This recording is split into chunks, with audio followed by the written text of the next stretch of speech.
हम दृश्य देख रहे हैं, ये है यहाँ का मार्केट। जय श्री राम दोस्तों, हम आ चुके हैं पवित्र धाम अयोध्या में और आप सरयू की धारा देख रहे हैं कितनी तेज है और काफ़ी सारे लोग संडे के समय भी यहाँ पे डुबकी लगा रहे हैं, स्नान कर रहे हैं। तो आज हम आपको पूरी जानकारी देने वाले हैं। आप अगर अयोध्या धाम की यात्रा करना चाह रहे हैं तो जैसे कि आप यहाँ पे कैसे आए, यहाँ पे कितना बजट आपको लगने वाला है, कहाँ पे आप स्टे करें, छोटी छोटी जानकारी, बड़ी से बड़ी जानकारी आपको इस वीडियो में मिलने वाली है। अभी 22 जनवरी को यहाँ पे श्री राम जन्मभूमि मंदिर का भी उद्घाटन होने वाला है और यहाँ पे जो यात्री है वो काफ़ी ज़्यादा आ रहे हैं, करोड़ों की संख्या में लोग आ रहे हैं। तो चलते हैं, आपको एक एक करके पूरी जानकारी देते हैं।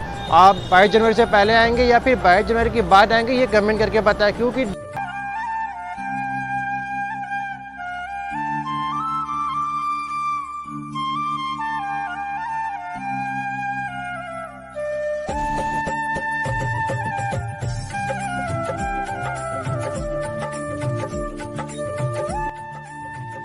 तो चलिए चलते हैं पवित्र धाम अयोध्या नगरी की यात्रा करते हैं। आप यहाँ पे कैसे आए, यहाँ से हम स्टार्ट करते हैं। यहाँ पे आने के 3 प्रमुख साधन हैं। पहला जो साधन है वो है रोड की साधन, यानी आप बाय रोड आ सकते हैं, कार, बाइक या फिर यहाँ पे गवर्नमेंट बसेस भी चलते हैं जो कि 24 घंटे कनेक्टिविटी यहाँ पे आपको मिलने वाला है। दूसरा जो मार्ग है वो है ट्रेन का मार्ग, जो कि सबसे सस्ता और सबसे अच्छा यहाँ का यात्रा का साधन हो सकता है। आप अगर यहाँ पे 2 स्टेशन हैं, पहले तो अयोध्या जंक्शन और अयोध्या कैंट। अयोध्या जंक्शन से यहाँ की जो दूरी है वो 2 किलोमीटर है और आप अगर अयोध्या कैंट में आते हैं तो लगभग 11 किलोमीटर की दूरी है।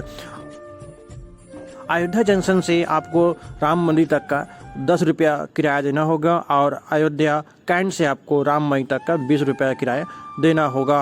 और अगर आप बाय एयर आते हैं तो आप अयोध्या नगरी में भी एयरपोर्ट की सुविधा है, जिसकी उद्घाटन हमारे माननीय नरेंद्र मोदी जी कर चुके हैं 30 दिसंबर को और फर्स्ट फ्लाइट की लैंडिंग भी हो चुका है। तो आप फ्लाइट की भी आनंद आप ले सकते हैं अयोध्या नगरी में। अगर आप किसी कारणवश अयोध्या नगरी में आपको फ्लाइट की सुविधा नहीं मिल रहा है तो यहाँ से 140 किलोमीटर दूर लखनऊ जंक्शन है।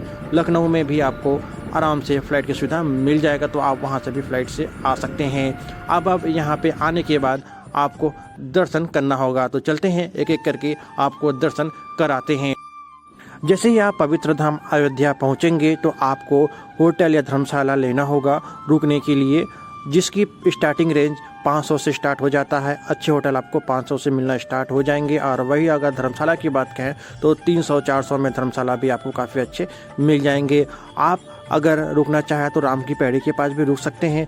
हम कहेंगे आप रेलवे स्टेशन के पास रुकें, जहाँ पे आपको काफ़ी अच्छे ऑप्शन मिल जाएंगे। अब आप यहाँ से सीधे अपना बैग उठा के सीधे आ जाइएगा राम की पैड़ी में। राम की पैड़ी आप जानते ही हैं काफ़ी प्रसिद्ध है। यहाँ पे लाखों की संख्या में दिए जलने का विश्व रिकॉर्ड है। यहाँ पे सरयू की धारा आपको देखने को मिलेगा, जहाँ पे आप डुबकी लगाएंगे और अपने पापों से मुक्ति पाएंगे, ऐसा कहा जाता है। और इस सरयू में डुबकी लगाने के बाद नागेश्वर महादेव के दर्शन करने के बाद, आशीर्वाद लेने के बाद हम निकल जाएंगे हनुमानगढ़ी के लिए। हनुमानगढ़ी राम की पैड़ी से लगभग 1.5 किलोमीटर है। अगर आप पैदल आना चाहते तो पैदल भी आ सकते हैं, आप चाहे तो ई रिक्शा से भी आ सकते हैं। ई रिक्शे वाले आपको 10 रुपये पर पर्सन के हिसाब से किराया लेंगे। कहा जाता है हनुमानगढ़ी में हनुमान जी वास करते हैं। जब वो रावण को वध करके अयोध्या लौटे थे तब से यहाँ पे वो वास कर रहे हैं और अयोध्या नगरी का रक्षक भी कहलाते हैं। कहा जाता है प्रभु श्री राम के दर्शन करने से पहले हनुमान जी के दर्शन करना होता है और हम निकल पड़े हैं हनुमान जी के दर्शन करने हनुमानगढ़ी। जैसे ही आप हनुमानगढ़ी पहुंचेंगे तो मंदिर में प्रवेश करने से पहले 2 मार्ग मिलेगा, शॉर्टकट और एक जो सभी भक्त यूज करते हैं वो मार्ग। तो हम शॉर्टकट मार्ग से जाएंगे और यहाँ पे आपको काफ़ी सारे मंदिर के सामने ही दुकान सजे हुए मिल जाएंगे। यहाँ पे आप शॉपिंग भी कर सकते हैं और प्रसाद के काफ़ी सारे दुकान है जहाँ पे आपको प्रसाद लेने होंगे। और यहाँ पे आप अपनी बैग और चप्पल जूते रख के 76 सीढ़ी चढ़ के हनुमान जी के दरबार पहुंच जाएंगे। हनुमान जी के दरबार में पहुंचते ही आपको काफ़ी भीड़ देखने को मिलते हैं। यहाँ पे ख़ास तौर पर मंगलवार को काफ़ी भीड़ होता है और कोई विशेष पर्व यानी हनुमान जयंती और रामनवमी में काफ़ी ज़्यादा भीड़ होता है। तो अगर इस दिन आप आ रहे हैं तो आपको घंटों का लाइन में सम्मिलित होना पड़ेगा।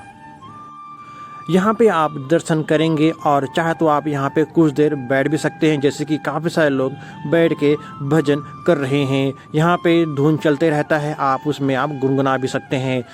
काफ़ी सुंदर दृश्य देखने को मिलता है और हनुमान जी यहाँ पे आपको बाल स्वरूप माता अंजनी के गोद में बैठे हुए नजर आएंगे। मंदिर के खुलने का समय की बात कहें, सुबह 5 बजे मंदिर खुल जाता है श्रद्धालुओं के लिए और 6 बजे आरती होता है। फिर से दोपहर 1 बजे मंदिर के दरवाजे बंद कर दिए जाते हैं। उसके बाद 2 बजे मंदिर खुलता है, जो कि रात को 11 बजे तक सारे श्रद्धालुओं के लिए मंदिर खुला होता है। हनुमान जी के दर्शन करने के बाद आप निकल जाएंगे रामलला के दर्शन करने के लिए। डिस्टेंस की बात करें तो 1 किलोमीटर का सफ़र है, लेकिन मार्केट का जो दृश्य है भव्य और अलौकिक आपको काफ़ी ज़्यादा मनमोहित करेगा। ये जो सफ़र है 1 किलोमीटर का कब आप तय कर लेंगे पता ही आपको नहीं चलने वाला है। मार्ग में आपको राजा दशरथ महल, कनक भवन, राम की रसोई के भी भव्य दृश्य देखने को मिलने वाला है। आप चाहे तो जाते वक्त दर्शन कर सकते हैं, आप चाहे तो आते वक्त भी दर्शन कर सकते हैं। हम आते वक्त दर्शन करेंगे, पहले हम रामलला के दर्शन करने वाले हैं। जैसे ही आप यहाँ पे पहुँचेंगे तो आपको, आप जब हनुमानगढ़ से आते हैं या फिर मेन रोड से आते हैं, दोनों ओर से आएंगे, तब भी आपको लॉकर का सुविधा मिल जाएगा, जो कि निःशुल्क है। यहाँ पे आप अपना बैग, इलेक्ट्रॉनिक चीज़ें जो भी है आप यहाँ पे जमा करेंगे और जमा करने के बाद आपको एक पर्ची मिलेगा और एक ताले का चाबी, दोनों ही आप लेके चले जाएंगे मंदिर में दर्शन करने के बाद। जैसे ही आप मंदिर में दर्शन करने के उपरांत बाहर आएंगे तो आपको एक अलग ही अनुभव होगा। जैसे ही आप अपना ताला देंगे और पर्ची आप देंगे तो आपको बैग, अपने जो भी सामान है वो आपको मिल जाएगा। उसके बाद वापसी में आप राम की रसोई में आप खाना भी खा सकते हैं। 11 बजे से 3 बजे तक यहाँ पे निःशुल्क का भंडारा चलता है, आप यहाँ पे भोजन का भी आनंद ले सकते हैं। उसके बाद आप आ जाएंगे दशरथ महल। दशरथ महल में आप दर्शन करेंगे। कहा जाता है दशरथ महल में ही प्रभु श्री राम को 11 वर्षों का वनवास का निर्णय लिया गया था। महाराजा दशरथ यहीं पे ही अपनी पूरी फैमिली के साथ निवास करते थे और यहाँ पे ही सारे अपने निर्णय लेते थे। यहाँ पे दर्शन करने के बाद हम निकल जाएंगे कनक भवन दर्शन करने के लिए। कनक भवन में आपको माता सीता और प्रभु श्री राम के दर्शन होंगे और यहाँ पे कनक यानी सोने का महल भी कहा जाता है। ये महल माता सीता को मोदी खाई में मिला था, ऐसा कहा जाता है। यहाँ पे एक अलग ही दृश्य देखने को मिलता है। कनक भवन में दर्शन करने के बाद आप आ जाएंगे हनुमानगढ़ी के पास। वहाँ पे आप रिक्शा बैठेंगे और सीधे चले जाएंगे वाल्मीकि भवन। वाल्मीकि भवन आप जानते ही हैं राम नाम का बैंक है और यहाँ पे पूरे तरह से रामायण दीवारों में लिखा हुआ है और यहाँ पे जब आते हैं तो आपको कुछ अलग ही दृश्य देखने को मिलता है। आप इस जगह को बिल्कुल भी मिस ना करें, जो कि हनुमानगढ़ी से लगभग 2 किलोमीटर है। आपको 10 रुपये का किराया देके यहाँ पे पहुँचना पड़ेगा। बाकी जो मंदिरें हैं वो आपको पैदल ही कवर करना पड़ेगा। अब हम यहाँ पे खाने पीने की बात करते हैं। खाने पीने की काफ़ी अच्छी सुविधा है यहाँ पे। कनक भवन के पास ही आपको कनक कुंज रेस्टोरेंट मिल जाएगा, जहाँ पे आप स्वादिष्ट खाने का आनंद ले सकते हैं।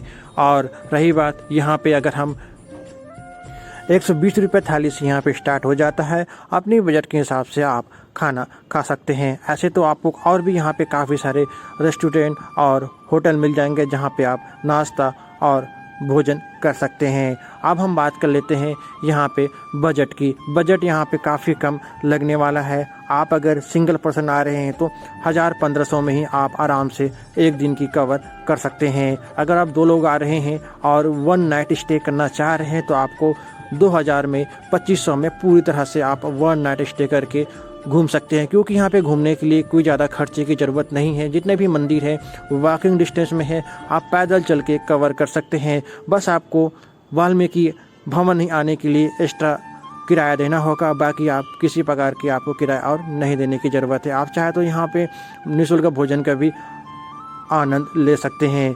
ये है हमारी आज की अयोध्या दर्शन की संपूर्ण जानकारी। वीडियो अगर आपको अच्छी लगी होगी तो आप शेयर जरूर करें। अगर आपको कोई जानकारी और चाहिए तो आप कमेंट करें ताकि हम आपको आपके कमेंट का आंसर दे सकें। उम्मीद है वीडियो आपको अच्छी लगी होगी। अगर अच्छी लगी तो लाइक शेयर जरूर करें। फिर मिलते हैं एक नए वीडियो में। जय श्री राम।